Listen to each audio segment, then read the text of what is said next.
தேசிய தின கொண்டாட்டங்களை முன்னிட்டு ரேபிட் கேஎல் நிறுவனம் ஆகஸ்ட் 30 மற்றும் 31ஆம் தேதிகளில் குறிப்பிட்ட ரயில் மற்றும் பேருந்துகளின் சேவை நேரத்தை 24 மணி நேரம் நீட்டிக்கவிருக்கிறது.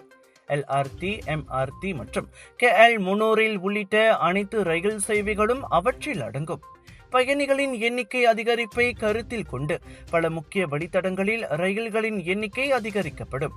மேலும் தேவை மற்றும் நிலையங்களில் சூழல்களுக்கு ஏற்ப அவை ஒருங்கிணைக்கப்படும். அதே சமயம் சன்வே வழித்தடத்திற்கான பிஆர்டி, தேர்ந்தெடுக்கப்பட்ட பேருந்து மற்றும் ஆன் டிமாண்ட் சேவைகளும் 24 மணி நேரம் வழங்கப்படும் என ரேபிட் கேஎல் கூறியது.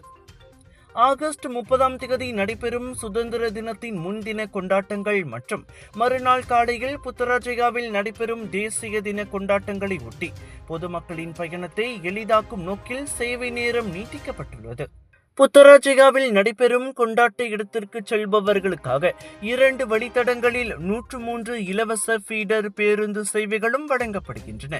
இவ்வேளையில் பயணிகளின் நடமாட்டம் சீராக இருப்பதை உறுதி செய்யவும் நிலைமையை கண்காணிக்கவும் 5000த்திற்கும் மேற்பட்ட பணியாளர்கள் ஆகஸ்ட் 30 மற்றும் 31 ஆகிய தேதிகளில் சுழற்சி முறையில் பணியில் ஈடுபடவிருப்பதாக ரேபிட் கேஎல் குறிப்பிட்டது. அதேவேளை தேசிய தின கொண்டாட்டத்திற்கு செல்ல பொது போக்குவரத்தை பயன்படுத்துமாறு அது பொதுமக்களை கேட்டுக்கொண்டது.